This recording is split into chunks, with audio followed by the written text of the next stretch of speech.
الحمد لله نحمده ونستعينه ونستغفره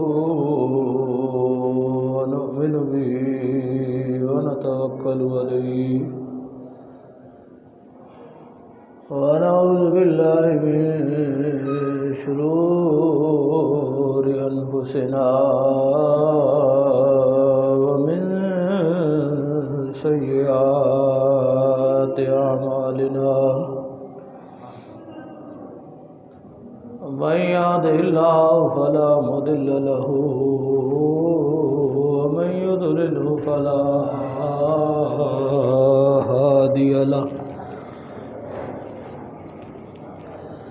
ونشهد أن لا إله إلا الله وحده لا شريك له ونشهد أن سيدنا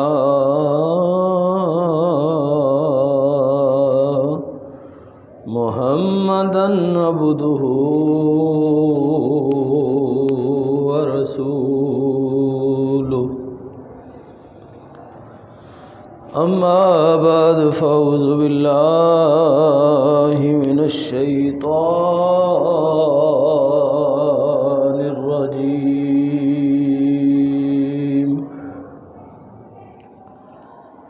بسم الله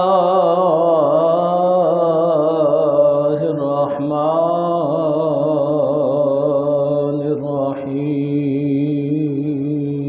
الرحيم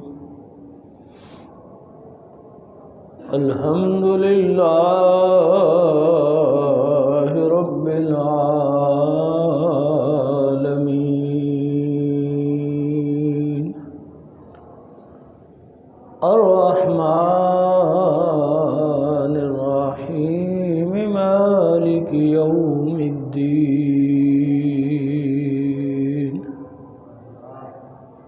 صدق الله العظيم وصدق رسوله النبي الكريم الأمين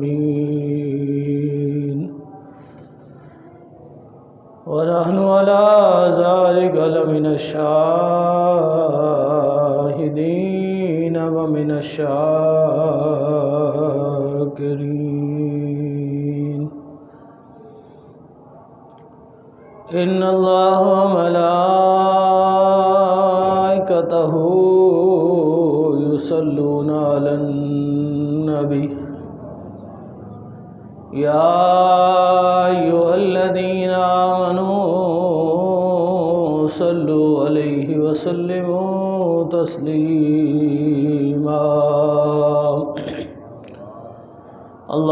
اللهم صل على سيدنا ومولانا محمدنا وآله وأصحابه وأزواجه وبارك وسلم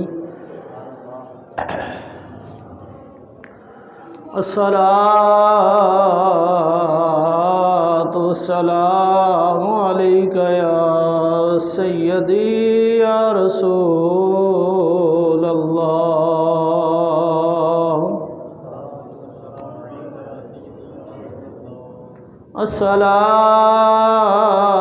الصلاة والسلام عليك يا سيدي يا حبيب الله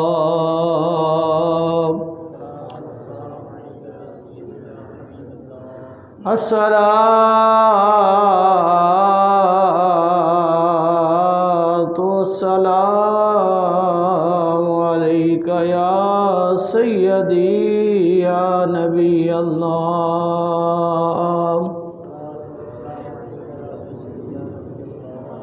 وعلى آلك وأصحابك يا رحمة للعالمين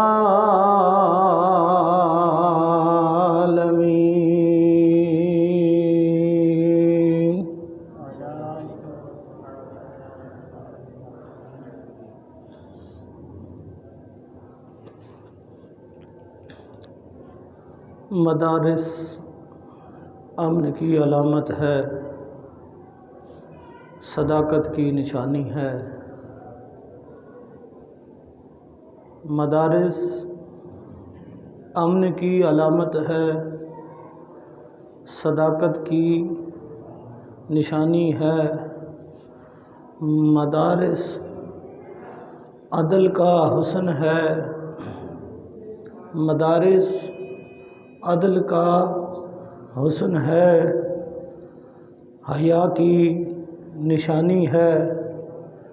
مدارس امن کی علامت ہے، شجاعت کی زبانی ہے۔ اللہ رب العزت کی بارگاہ میں حمد و ثنا، حضور نبی رحمت، تائیدار ختم نبوت، غم گسار دو جہاں، حبیب کبریا احمد مصطفیٰ جناب محمد مصطفیٰ، سب مل کے کہو صلی اللہ علیہ وآلہ واصحابہ وبارک وسلم۔ آپ کی بارگاہ ناز میں سلام عقیدت پیش کرنے کے بعد مسجد میں موجود عزیز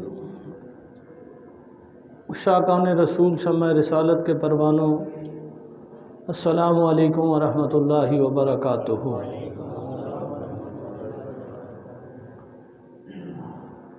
آج آپ کے سامنے اس جمعۃ المبارک کے اس خوبصورت اجتماع میں قرآن کریم کی جن آیات کریمہ کو پڑھا، کوشش کروں گا ان کے ضمن میں آپ کو یہ بات سمجھاؤں کہ اسلام کے لیے مدارس کتنے ضروری ہے۔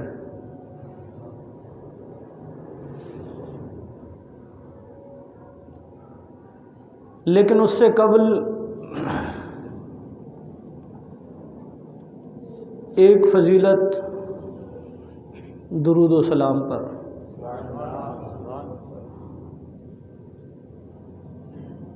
درود و سلام وہ عظیم عبادت ہے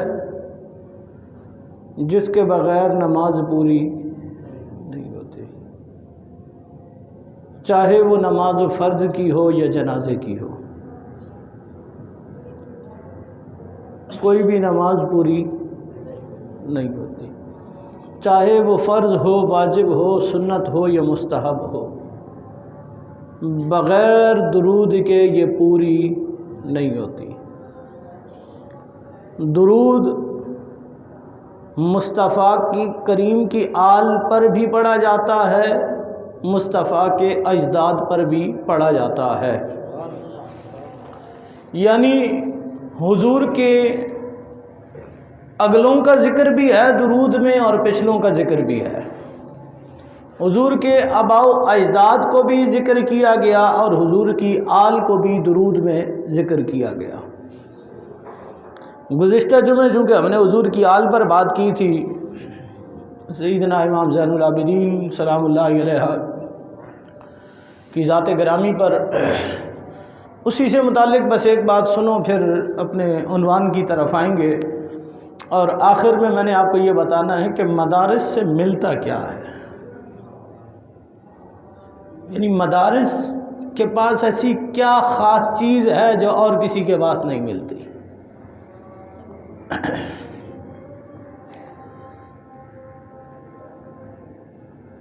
دو نبیوں کا ذکر ہے، ویسے 1.25 کم و بیش نبی ہیں، ہم مانتے سب کو ہیں پر ہمارا تعلق 2 سے ہے، مانتے سب کو ہیں لیکن تعلق 2 سے ہے۔ ہم ایک نبی کی ملت ہیں، ایک نبی کی امت ہیں۔ جس نبی کی ملت ہیں اسے سیدنا ابراہیم خلیل اللہ حضور کے جد امجد کہتے ہیں، ایک نبی کی امت ہیں، اس نبی کو آپ سارے جانتے ہیں۔ میں نام نہ بھی لوں تو آپ سبحان اللہ کہہ دیں گے، وہ نام ہی اتنا پیارا ہے۔ بس بات اتنی سی ہے کہ کاش کے دل مل جائیں نام محمد کے سبب، جیسے ہونٹ ملتے ہیں نام محمد کے سبب۔ یعنی اتنا پیارا نام ہے، اتنا پیارا نام ہے کہ اگر کسی کا انگوٹھے چومنے کو دل نہ بھی چاہے نا تو وہ نام اتنا پیارا ہے کہ وہ لب ہی آپس میں ایک دوسرے کو چوم لیتے ہیں، اتنا حسین نام ہے کائنات کا۔ تو ہم ایک نبی کی ملت میں سے ہیں اور ایک نبی کی امت میں سے ہیں۔ اسلامی سال محرم سے شروع ہوتا ہے اور ذی الحج پہ ختم ہوتا ہے۔ قربانی اس میں بھی ہے، قربانی اس میں بھی ہے۔ ذی الحج میں منا والوں کی قربانی ہے اور محرم میں کربلا والوں کی قربانی ہے، لیکن دونوں قربانیوں میں فرق یہ ہے کہ منا والے گھر سے کھا کر آئے تھے، کربلا والے بھوکے پیاسے تھے، یہ فرق ہے۔ منا والے جو نبی ہیں اللہ تعالیٰ نے ان کو ساتوں آسمان اور ساتوں زمین کے جلوے دکھائے ہیں، یعنی دونوں میں فرق سمجھیے گا۔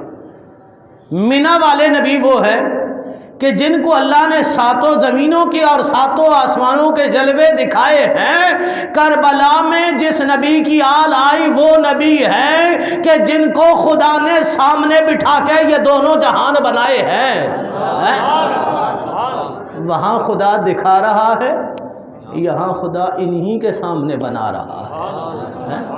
تو درود میں نہ انہیں چھوڑ سکتے ہیں نہ انہیں چھوڑ سکتے ہیں، اس لیے نبی کی آل سے بھی پیار کرو، نبی کے والدین سے بھی پیار کرو۔ اسی کے ضمن میں ایک چھوٹی سی بات، کتابوں کی باتیں، قرآن حدیث کی باتیں تو بہت بڑی ہیں نا، یہ ایک جاہل بندہ بھی سمجھتا ہے کہ حضور کے والدین کا مقام کیا ہے، ایک جاہل بندہ بھی کیسے سمجھتا ہے؟ اس کی ایک مثال ہے کہ دودھ والے کے پاس برتن لے کر چلا گیا اور جاتے جاتے نہ تھوڑی سی اس میں سے مٹی اس برتن میں لگا لی اور دودھ والے سے کہا اس میں دودھ ڈال دے۔ دودھ والا کہنے لگا کہ مولانا میں اس میں دودھ نہیں ڈال سکتا۔ اس نے کہا بھائی تو نے پیسے لینے ہیں، تو گھر سے کمانے نکلا ہے، برتن میرا ہے، دودھ استعمال میں نے کرنا ہے، صاف ہے یا گندا ہے تو اس میں دودھ ڈال دے۔ اس نے کہا مولانا آپ پڑھے لکھے اور میں جاہل، آپ کی بات لوگ سنتے ہیں ہماری کوئی نہیں سنتا، لوگ ہمیں گالیاں بھی دیتے ہیں، ساری باتیں ہیں، پر میں اتنا جاہل نہیں ہوں کیونکہ دودھ اللہ کا نور ہے۔ دودھ کیا ہے؟ اللہ کا نور ہے، اور نور گندے برتن میں، تھوڑا سا اونچا کہہ دیں، دودھ گندے برتن میں نہیں ڈالا جاتا۔ میں نے کہا دودھ والے کو اتنا شعور ہے، وہ اللہ کے نور کو گندے برتن میں نہیں ڈالتا، تو پھر وہ تو نور علی نور ہے، اسے رب نے جہنمی ماں کے پیٹ میں کیسے رکھ دیا تھا؟ اس لیے حضور کی شان بھی بلند ہے، حضور کے والدین کی شان بھی بلند ہے۔ اس وقت حالات حاضرہ کا تقاضا یہ ہے، اسلام کے خلاف جس انداز میں سازشیں کی جا رہی ہیں آپ سارے اس سے واقف ہیں، یعنی کہ یہ بیماری کی آڑ میں تو، اور اکثر بیماری کے دلوں میں ایک جملہ کہتا تھا کہ اسلام نشانہ ہے اور کرونا ایک بہانہ ہے۔ سب سے زیادہ اس بیماری کے اندر بھی جو ٹارگٹ رہا وہ دین اسلام رہا۔ لوگوں کو تکلیف دین اسلام سے ہے، کفر کو جو خوف ہے وہ کس چیز سے ہے؟ دین اسلام سے۔ سب سے پہلی کوشش تھی کہ مدارس کو بند کر دیا جائے۔ اچھا، یہ کوشش جو ہے نا وہ مشرف دور میں بھی ہوئی تھی،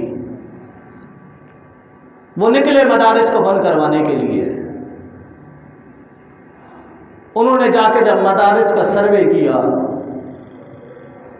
کوئی چند سو نہیں، ہزار نہیں، لاکھوں کی تعداد میں انہوں نے مدارس میں ان بچوں کو پایا جن کے گھروں میں بھی کفالت کرنے والا کوئی نہیں تھا، گھروں میں بھی کفالت کرنے والا کوئی نہیں تھا، مدرسے ان کی کفالت کر رہے تھے۔ وہ یہ سوچنے لگا، مجبور ہو گیا اس بات پر، اگر میں یہ سارے مدارس بند کر دیتا ہوں تو یہ لاکھوں بچے جن کے گھر والوں کے پاس کفالت کرنے کے لیے کچھ نہیں ہے، یہ بچے جا کر معاشرے میں کیا کردار ادا کریں گے؟ کیونکہ اتنا پیسہ ان کے پاس ہے نہیں کہ دنیا کی تعلیم حاصل کریں۔ یہ تعلیم میں بند کر دوں تو یہ معاشرے کا کون سا حصہ بنیں گے؟ بہرحال اسے یہ بات سمجھ آ گئی اور اس نے اپنا ارادہ ختم کر دیا۔ کوششیں پھر بھی کرتا رہا، پھر یہ سلسلہ طویل ہوتا گیا۔ آج موجودہ حکومت میں، اچھا آپ میں سے کسی کو یہ بات بری لگے تو ہم میں سے کوئی سروکار نہیں ہے، لیکن جب گھر پہ حملہ ہوتا ہے تو گھر والوں کا فرض ہوتا ہے اس کا دفاع کرنا، ٹھیک ہے؟ مسجد میں سے کیا بن کے نکلتا ہے؟ نمازی، ایسا ہی ہے۔ 1000 نمازی اکٹھے کر لو نا، 1000 ایک عالم کے برابر نہیں ہو سکتے۔ 1000 نمازی اکٹھے کر لو اور نمازی ہوں، کیا وہ حال نہ ہو جب ضیاء کے دور میں اعلان ہوا کہ سرکاری عہدوں پر رہنے والے نمازیں بھی پڑھائیں گے۔ وہ ایک صاحب کی نماز پڑھانے کی باری آئی، ظہر کا ٹائم تھا، وہ نماز پڑھانے کے لیے مصلی پہ کھڑے ہوئے، شروع ہو گئے الحمدللہ رب العالمین، پیچھے سے لوگ سبحان اللہ سبحان اللہ سبحان اللہ۔ اچھا، نماز میں سبحان اللہ کا مطلب کچھ اور ہوتا ہے۔ نماز میں اگر کوئی سبحان اللہ کہہ رہا ہے تو اس کا مطلب یہ کہ امام غلطی پر ہے، اسے آگاہ کیا جا رہا ہے، یعنی کہ بالفرض اگر امام ظہر کی نماز میں قرات شروع کر دے، آپ پیچھے سے فقہ کا مسئلہ یہ، آپ پیچھے سے سبحان اللہ کہتا کہ امام خاموش ہو جائے، وہ سبحان اللہ کہتے رہے، یہ 2 رکعتیں اس نے نماز پڑھائی اور سلام پھیر دیا۔ بعد میں لوگوں نے پوچھا حضور ایک تو یہ ظہر کی نماز ہے، اس میں قرات بلند آواز میں نہیں کرنی تھی، آپ بلند آواز میں قرات کرنا شروع ہو گئے۔ پھر دوسرا 4 رکعتیں پڑھانی تھی، آپ نے 2 پڑھا دیا۔ اس نے کہا مجھے کیا پتہ، میں جمعے والے دن گیا تھا، مولوی نے 2 پڑھائی تھی، اس نے بھی قرات کی تھی اور 2 ہی پڑھائی تھی، میں نے سمجھا ظہر کا ٹائم وہ بھی تھا، آج بھی تو وہی ٹائم ہے، میں نے 2 پڑھا دی، اس میں قرات کر دی۔ یہ حال ہوتا ہے پھر دنیا کی تعلیم سے۔ بھئی نماز تو وہ بھی پڑھ کے گیا تھا نا، لیکن اگر وہ کبھی کسی مدرسے کی چوکٹ پہ چلا جاتا، چلو قرآن کی 3 آیتوں سے اس ضمن میں 1-2 باتیں بعد میں کروں گا۔ الحمدللہ رب العالمین، کیا معنی ہے اس کا؟ تمام تعریفیں اس ذات کے لیے جو دونوں جہانوں کا پالنے والا ہے۔ کیا ہے؟ زندگی ہو گئی آپ کو نماز پڑھتے پڑھتے، زندگی ہو گئی، مطلب آپ میں اکثر چہرے ایسے بیٹھے ہیں جو 5 نمازوں پہ آتے ہیں، اور ایسا تو نہیں ہے کہ سارے بھی 4 دن پہلے نمازی بنے ہوں گے، بہت سارے ایک بچپن سے ایک لوگوں کو شوق ہوتا ہے، نماز پڑھتے ہیں، جوانی تک پڑھتے چلے آتے ہیں، ایسے ایسے لوگ بھی پائے جاتے ہیں۔ کبھی سمجھ آیا یہ بات کیا ہے؟ آپ نے فجر میں بھی ہاتھ باندھ کے، چلو فرض میں امام نے پڑھا، پر سنتوں میں تو آپ نے سورہ فاتحہ خود پڑھی ہے، ابھی آپ سنتیں پڑھیں گے، سورہ فاتحہ خود پڑھیں گے، عصر میں پڑھیں گے، مغرب میں پڑھیں گے، عشاء میں پڑھیں گے، آپ کل نماز پڑھیں گے، پھر یہ پڑھیں گے، یعنی ہر نماز میں چاہے فرض ہو، واجب ہو، سنت ہو، مستحب ہو، جو بھی نماز ہو، جو بھی رکعت ہو، آپ قرات کریں گے، سورہ فاتحہ پڑھیں گے۔ آپ کو سمجھ آیا الحمدللہ رب العالمین کیا کہہ رہی ہے؟ یہ مسجد میں نماز کے لیے آؤ گے تو یہ بات تمہیں سمجھ میں نہیں آئے گی، یہ بات سمجھانے کے لیے تمہیں کہاں جانا پڑے گا، اعلیٰ قسم کے اسٹینڈرڈ والے اسکول تمہیں نہیں بتائیں گے الحمدللہ رب العالمین کیا ہوتا ہے۔ یہ سمجھانے کے لیے تمہیں ایک ٹوٹی ہوئی چٹائی پر لکڑی کی بینچ سامنے رکھ کر اور ایک پرانے دور کی کتاب اٹھا کر اسے کھول کر بیضابی کے ورقے پلٹ کر تمہیں سورہ فاتحہ کھول کر جب تمہیں ایک جبے میں بیٹھا ہوا ایک سفید ریش سر اپنی داڑھی سجائے ہوئے ایک مصطفیٰ کی سنت کو سر پہ سجا کر جب وہ تمہیں درس دینے والا مفسر قرآن شیخ الحدیث ایک عالم دین ایک مدرسوں کی خاک چھاننے والا تمہیں بتائے گا کہ یار اس کا مطلب یہ ہے کہ یہ تعریف ہو رہی ہے اس کی کہ جو تمہارا پالنے والا ہے۔ اچھا بہت سے لوگوں کو شوق ہوتا ہے نا ہم دین پہ اعتراض کریں، ایک بہت آسان سی بات ہے، اس بات کو سمجھیے گا۔ آج بندہ دین کو گالی دینا چاہتا ہے پر مجبور ہے، دے نہیں سکتا۔ اچھا زبان سے نہیں بھی کہتا، عمل بتا رہا ہوتا ہے دین سے بیزار ہے، گالی دینا چاہتا ہے نہیں دے سکتا، نتیجتاً کیا کرتا ہے مولویوں کو گالیاں دینا شروع کر دیتا ہے کہ بڑاس تو نکالنی ہے، کہیں تو نکالوں، کہیں تو نکالوں۔ آج حکومت ہماری یہ چاہ رہی ہے کہ یہ مدرسے حکومت کو دے دیے جائیں اور حکومت یہ مدرسے چلائے۔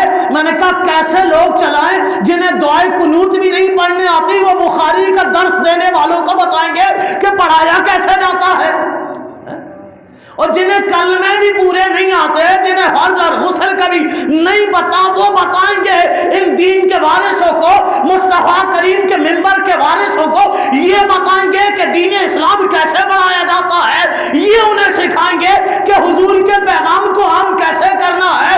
اس لیے خدا را تم اپنا نظام اپنے پاس رکھو، ہمارا نظام ہمارے پاس رہنے دو۔ آپ آج پورا سال ہو گیا کم و بیش، پچھلی فروری میں لاک ڈاؤن شروع ہوا تھا، آج پھر جنوری آ گیا، مہینے بعد پورا سال پورا ہو جائے گا۔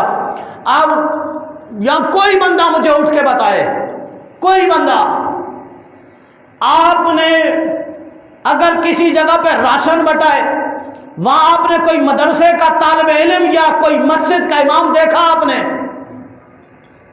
کھڑا ہو ہاتھ لے کر جی ہمارے گھر میں فاقے پڑ رہے ہیں، دیکھا آپ نے؟ کیوں نہیں؟ یار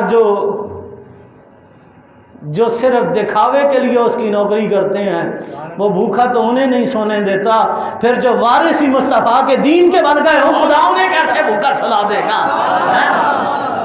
اب بس اس پہلی بات میں ایک بات سنیے گا، لفظ ہے رب۔ کیا ہے؟ اونچا بولو، رب۔ رب کا معنی ہوتا ہے پالنے والا۔ کیا معنی ہے؟ پالنے والا۔ اب آپ کہیں گے ہمیں پالتے تو ہمارے ماں باپ ہیں، کون پالتے؟ اونچا بولو، کوئی ماں باپ سے ناراض ہو کے آئے ہو؟ کون پالتا ہے؟ ماں باپ۔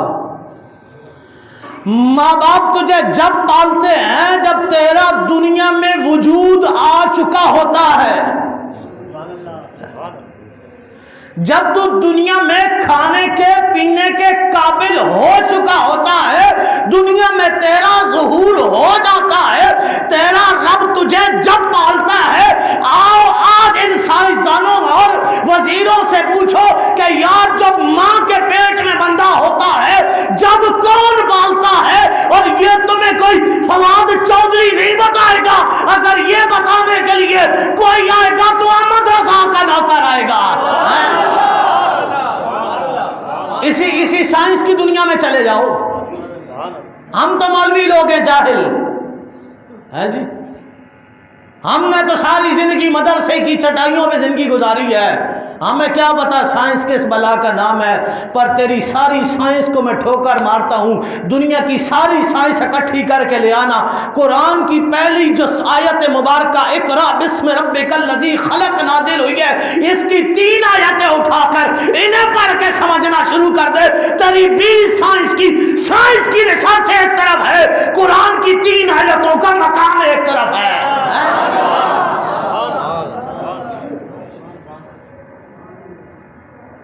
رب جب پالتا ہے جب پہلی دفعہ ماں کے بطن میں بچے کا وجود قائم ہوتا ہے نا، 40 دن کے بعد جب وہ ایک لوتھڑے کی شکل تبدیل کرتا ہے اور پھر لوتھڑے سے جب ایک وجود کی طرف بننے جاتا ہے اور پھر جب اس کے اندر روح ڈال دی جاتی ہے، غذا کی ضرورت انسان کو صرف دنیا میں آنے کے بعد نہیں ہوتی، ماں کے پیٹ میں بھی انسان کو 4 مہینے بعد غذا کی ضرورت پیش آ جاتی ہے۔ اب ماں باپ کیسے کھلائیں گے اسے؟ اس وقت جو تمہیں پال رہا ہے وہ تمہارا رب ہے، اور پالنے کا انداز کتنا نرالا ہے کہ وہ جو خوراک بن رہی ہے وہ ماں کا خون بن رہا ہے، اور خون ناپاک ہوتا ہے۔ خدا ناپاک خون کو تیرے منہ کے راستے سے نہیں جانے دیتا۔ دنیا حیران ہے کہ ناک کے ذریعے انسان کو خوراک کیسے دی جا سکتی ہے، لیکن تیری ماں کے پیٹ میں خدا تجھے خوراک اس ناک سے دے رہا ہے، کیونکہ ماں کا خون گندا ہے۔ اس نے 5 مہینے تجھے ماں کے پیٹ میں زندہ رکھا، خوراک بھی دیتا رہا، تیری زبان کو گندا بھی نہیں ہونے دیا، کیونکہ تیری زبان کو وہ پلید نہیں کرنا چاہتا، کیونکہ زبان اس نے تجھے دی اس لیے ہے کہ زمین و زمان تمہارے لیے، چنین و چنا تمہارے لیے، ہم آئے یہاں تمہارے لیے، بدن میں ہے جان تمہارے لیے، دہن میں زبان۔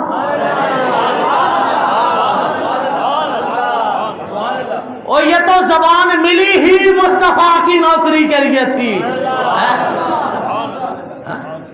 تجھے کس نے کہا تھا تو دنیا داروں کے نعرے لگا، ان کی نوکری کر؟ خدا نے ماں کے پیٹ میں 5 مہینے تیری زبان کو آلودہ نہیں ہونے دیا کہ دنیا میں جا کے تو خدا کی عبادت کرے گا تو اسی زبان سے کرے گا، مصطفیٰ کے نعرے لگائے گا تو اسی زبان سے لگائے گا۔ آگے چلو، الرحمن، رحمان کا معنی بھی ہے مہربان، اور رحیم کا معنی بھی، دونوں لفظوں کا معنی ایک ہے، ایک ہی ہے نا۔ اور قرآن میں فالتو لفظ بھی،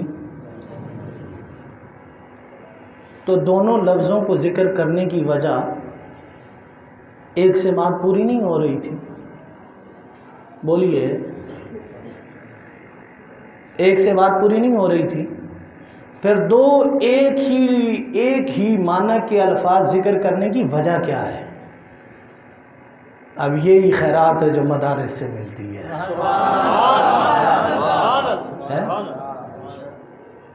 بس یہی خیرات ہے جو مدارس سے ملتی ہے۔ بس یہاں پر مفسرین فرماتے ہیں الرحمن فی الدنیا والرحیم فی الآخرہ، رحمان کا تعلق دنیا کے ساتھ ہے، رحیم کا تعلق آخرت کے ساتھ ہے۔ کائنات میں وہ مسلمانوں پر بھی مہربان ہے، وہ کافروں پر بھی مہربان ہے۔ اس زمین پر کبھی اس نے نہیں دیکھا میں مسلمان کو دے رہا ہوں یا کافر کو دے رہا ہوں، وہ سب کو دیے جا رہا ہے۔ وہ دنیا کے لیے رحمان ہے پر آخرت کے لیے رحیم ہے۔ قیامت کے دن وہ صرف اسی کو دے گا جو صرف اس کے محبوب کا یا پھر اس کے نبیوں کا دیوانہ بن کے آئے گا۔ اگلی بات سنو، بس 5 منٹ میں بات ختم۔ مالک یوم الدین، کیا؟ مالک یوم الدین، وہ قیامت کے دن کا مالک ہے۔ کون سے دن کا؟ تھوڑا اور اونچا بولو۔ قیامت کے دن کا مالک ہے۔ قیامت کا کون سا دن ہوگا؟ قیامت کا دن وہ ہوگا کہ جس دن سب کچھ ہے، قیامت کے دن وہی ہوگا نا۔ اچھا، پھر اس دن حساب و کتاب بھی ہوگا۔ حساب کتاب ہوتا ہے عدالت میں، کہاں ہوتا ہے؟ اور عدالت میں جو کرسی پہ بیٹھا اسے قاضی کہتے ہیں۔ ہم معاشر میں خدا کو قاضی سمجھ کے جائیں گے یا مالک سمجھ کے جائیں گے؟ اگر وہ خدا کی قسم قاضی کہہ دیتا تو میاں محمد بخش نے کہا تھا، اس نے پہلے دل کی بات کر دی تھی کہ عدل کریں تو تھر تھر کمن اونچیاں اونچیاں شانہ والے۔ عدل کریں تے تھر تھر کمن اچیاں اچیاں شانہ والے، فضل کریں تے بخشے جاون میرے ورگے منہ کالے۔ قاضی عدل نہیں چھوڑ سکتا، قاضی قانون کا محتاج ہوتا ہے، مالک محتاج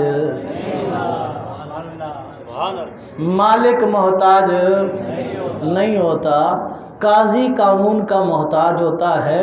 ہم قیامت کے دن رب کو قاضی سمجھ کے نہیں مالک سمجھ کے جائیں گے، قاضی سمجھ کے نہیں مالک سمجھ کے جائیں گے، کیونکہ مالک کی مرضی ہوتی ہے، چاہے گناہوں کا ٹوکرا بھرا ہوا سر پہ ہو، محشر میں تل جائے نیکی پلے کچھ بھی نہ ہو، گناہوں کے انبار لگے ہوں، لیکن وہ مالک ہے، وہ مالک ہے، اس کی مرضی ہے، وہ چاہے تو بخش دے۔ وہ مالک ہے، وہ مالک ہے۔ پھر امت مصطفیٰ میں بسنے والوں، دل کی تسلی کے لیے بات سنو، آدم علیہ السلام سے لے کر حضرت عیسیٰ روح اللہ تک ہر نبی نے ہاتھ اٹھا کے دعا کی، مولا جتنے بھی نیک ہیں وہ ہمیں دے دے، گناہگار سارے تو لے لے۔ حضرت آدم علیہ السلام سے لے کر حضرت عیسیٰ روح اللہ تک جب بھی نبیوں نے ہاتھ اٹھائے، انہوں نے کہا مولا جتنے بھی نیک ہیں وہ ہمیں دے دے، گناہگار سارے تو لے لے۔ قربان جاؤں محمد عربی لجپال پر ہاتھ اٹھے، یہ نہیں کہا مولا نیک مجھے دے، کہا مولا نیک تو لے لے، گناہگار محمد کے کھاتے میں ڈال دے۔ اونچا بولو، گناہگار سارے محمد کے کھاتے میں ڈال دے۔ کیوں محمد کے کھاتے میں ڈال دے؟ کہ زلف لہراتے جب آئیں گے پھر قیامت پہ بھی اور قیامت ہوگی۔ مدارس سے نہ اور کچھ ملے نہ ملے، مدارس سے اور کچھ ملے یا نہ ملے، خدا کی قسم عشق محمد کی خیرات ضرور ملتی ہے۔ اس لیے ہاتھ جوڑ کے کہہ رہا ہوں، مدارس کی طرف تم نے آنکھیں تو اٹھا دی ہیں، قدم مت بڑھانا، کیونکہ یہ مدارس تمہارے باپ کا دیا ہوا نظام نہیں ہے۔ حضور جان جہاں نے صحابہ کے گھر میں مدارس قائم کیے تھے۔ آپ نے لکھ دیا ہے نا اس کو، بس ٹھیک ہے پڑھ لوں گا میں، آپ بیٹھے۔ یہ مصطفیٰ کے دور میں صحابہ کرام رضوان اللہ تعالیٰ علیہم اجمعین کے گھروں کے اندر میرے لجپال کریم آقا نے مدارس کا نظام قائم کیا تھا، اور خدا کی عزت کی قسم ہے جب تک سنی ماؤں کے لالوں کا ایک ایک خون کا قطرہ باقی ہے، ہم ہر اس چیز کا دفاع کریں گے کہ جس کی نسبت مصطفیٰ سے جڑی ہو۔ اور یار ہم تو ولی کے مزار پہ چادر بچھا دو، ہم تو اس کی بے حرمتی نہیں کرنے دیتے۔ مدارس تو خدا کی بارگاہ میں مصطفیٰ کی ہے، مدارس تو ہمیں عطا ہی رسالت مآب سے ہوئے ہیں، اور ہمیں یہ مدارس صرف اس لیے دیے گئے ہیں، مدارس کے اندر خدا کی قسم امن اور محبت کے علاوہ کچھ بھی نہیں ہوتا، اور اگر کہیں سے کچھ نکلا تو وہ تم نے بنائے ہیں۔ وہ کس نے کہا تھا جہادوں کے لیے ٹریننگ دو؟ یہ تم نے بنائے ہیں۔ ہاں وہ جو نظام ہے، جس نظام کو اس کائنات میں نبی پاک صاحب العلاق کے بعد اگر ابو بکر صدیق کی بارگاہ سے لے کر کربلا کے مولا حسین تک، اور پھر امام اعظم ابو حنیفہ کی بارگاہ سے حضور شیخ عبد القادر جیلانی تک، اور بغداد کے جامعہ بغداد سے لے کر احمد رضا کے اس مدرسے تک، اور احمد رضا خان فاضل بریلوی کے مدرسے سے لے کر کائنات کے اندر ہر اس مدرسے میں جہاں یا رسول اللہ کی صدائیں گونجتی ہیں، اور مدارس میں تمہیں امن کی ضمانت ہم دیتے ہیں۔ لیکن یاد رکھنا، نہ آنکھیں اٹھانا نہ انگلیاں اٹھانا، کیونکہ ہمیں مدرسوں سے پیار اتنا ہے کہ ہمیں دنیا سے کیا کرنا، مدرسہ وطن ہے اپنا۔ ہمیں دنیا سے کیا کرنا ہے؟ بہت سے لوگوں کی یہ سوچ ہوتی ہے جی مدرسے میں بچے پڑھیں گے کچھ نہیں ملے گا. میں نے کہا تو لا صرف اس لیے کہ تو مدرسے میں اسے بزنس مین بنانے نہیں لا رہا, محمد عربی کا غلام بنانے کے لیے لا رہا ہے. پھر تیری نظر میں عزت کیا چیز ہے؟ عزت یہی ہوتی ہے کوئی آپ کا ادب سے نام لے. انہی مدارس میں مدارس کی ٹوٹی ہوئی چٹائیوں پر بیٹھ کر مدارس کے وارثوں کے ہاتھ چومتے تم نے دنیا کو دیکھا ہے. اس سے بڑی بھی کوئی عزت ہوتی ہے یار؟ آپ کی باپ کی عمر کا بندہ آپ کی جوتیاں اٹھا کے ہاتھ باندھ کے کھڑا ہے. عزت اور کیا ہوتی ہے یار؟ پراڈو میں گھومنے والا لوگ اسے سلام نہیں کرنا چاہتے. ایک آپ سائیکل پہ چلے جائیں مدرسے سے نکل کر, قرآن حدیث کا وارث اگر سائیکل کی سواری بھی کر لے, راستے میں 50 بندے سلام کرتے ہیں, اور جس پیسے کے لیے آپ سارا دن پسینہ بہاتے ہیں وہ پیسے لوگ ہتھیلی پر رکھ کر ہاتھوں کو چوم کر ہاتھ میں رکھ کے چلے جاتے ہیں. معاشرے میں کون سی دولت ہوتی ہے؟ اور یار یہ ساری دولت, یہ ساری عزتیں صدقہ کملی والے کا ہے. لیکن اتنا یاد رکھنا, منبر پہ بیٹھو یا دنیا کے مسجد پہ بیٹھو, کبھی نبی سے غداری مت کرنا, کیونکہ اس کائنات میں کامیاب صرف وہی ہوا ہے کہ جس نے حضور کے دین کی عزت کی بات کی ہے. ورنہ اگر پوچھے کلندر لاہوری سے کہ چھوٹی سی مسجد کا خطیب ہو اور ٹانگوں سے معذور ہو, چل بھی نہ سکتا ہو, پانی کا گلاس بھی نہ اٹھا سکتا ہو, مسجد بھی چھوٹی سی ہو, ایک چھوٹی سی مسجد کا عام سا خطیب ہو, چند ہزار روپے پہ گزارے کرنے والا ہو, اس کے خاندان میں کوئی منسٹر بھی نہ ہو, 1 کروڑ 70 لاکھ بندہ جنازے میں آ جائے. میں نے کہا اقبال تو بتا یہ کیا ہے؟ اقبال کی آواز آئی کہ محمد سے وفا تو نے تو ہم تیرے ہیں, یہ جہاں چیز ہے کیا لوح و قلم تیرے ہیں.